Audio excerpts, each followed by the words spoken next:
Welcome to Same Spit, Different Face TV. Well, my opinions is facts, and if you don't like my opinions, you can start your own podcast. And it's free. So don't forget to spit on the like button, the subscribe button, and the notification. If you clicked on this video to hear about Poetic Flokko admitting to friend's murder, I need you to hit that like button. If you're new to the channel, hit the subscribe button.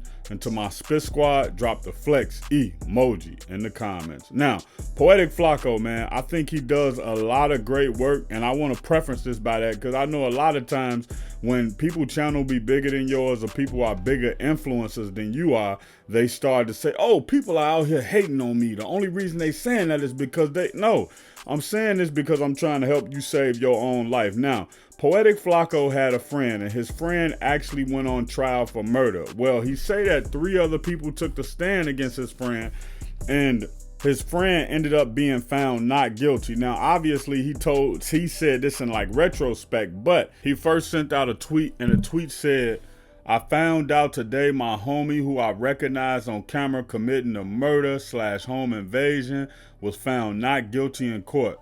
Bro, he did it. He's literally on camera. And so people started giving him a lot of flack and a lot of pushback, as they should have.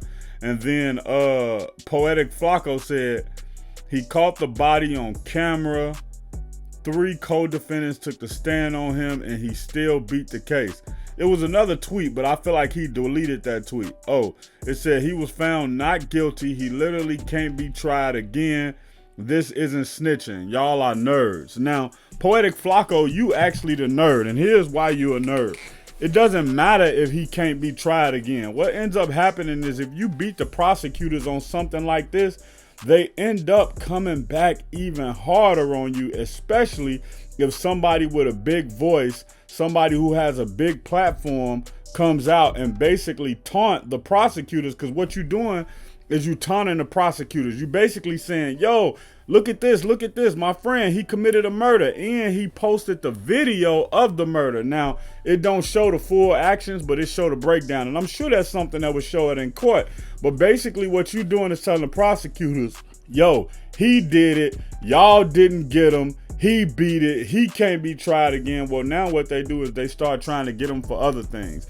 And unlike you, he don't have the opportunity to move out of town, move to another coast to make the type of money that you making, and you making his life harder. Not only is you making his life harder from the standpoint of the prosecutor or law enforcement, but it's ops out in the streets who may be looking for him. It's family members of the person that he killed, allegedly killed, because he got found not guilty. So even when you look at that, you saying that your friend committed a murder on camera, if I'm that friend, I sue you for defamation of character. And I know y'all say that sound crazy. Why would his friend sue him for defamation of character? Well, if I was really your friend, you wouldn't be on the internet saying that I killed somebody on camera. I just think Poetic Flokko always come up tone deaf when it come to things like this. And I know a lot of people call him a baby academics. I think he do a lot of things different than academics, and I think he do a lot of things very similar to academics, where he try to make those jokes that's not funny, where he try to be like overly like, yo, I'm not a street nigger, this is what I do, but I'm gonna get here and tell you guys the truth. Like, he do that type of stuff, right?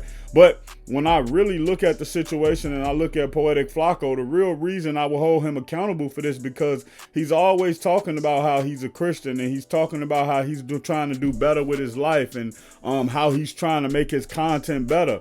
But every once in a while, you see him going for the low-hanging fruit. And myself personally, as somebody who's trying to do better on my walk with God and trying to be a better person, I understand that I can do this type of content, and I can give the news without perpetuating stereotypes, or I don't necessarily want to say stereotypes, but without giving some of the grimy stuff that's to it, man. I just feel like it's super nasty to get on there and say that about his friend. I feel like that's super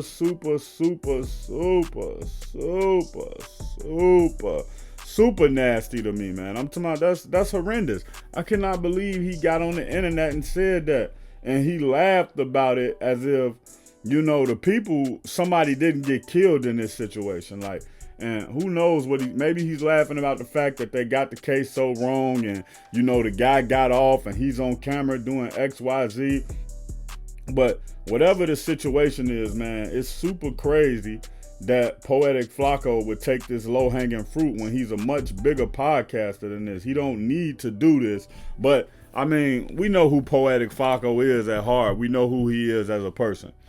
If you're new to the channel and want more celebrity and hip hop content, hit the subscribe button. And if you hit the subscribe button, you're a part of the Spit Squad. So hit the like button and drop the flex emoji in the comments. And for any Poetic Flokko videos you may have missed, go to the Poetic Flokko playlist in the end screen. Check out my original Chicago hood movie in the end screen, No Time to Play Fair. If you into sneakers, you a sneakerhead, you love seeing the new Jordans, Pumas, whatever it may be, subscribe to Kicking It with Fairplay 2333. If you trying to follow me on my basketball journey, my weightlifting and fitness journey, and also be inspired to get back on your fitness journey, subscribe to Fairplay, Flex, and Fadeaway. Also, any of these pages I just named, you can also find them on TikTok or Instagram.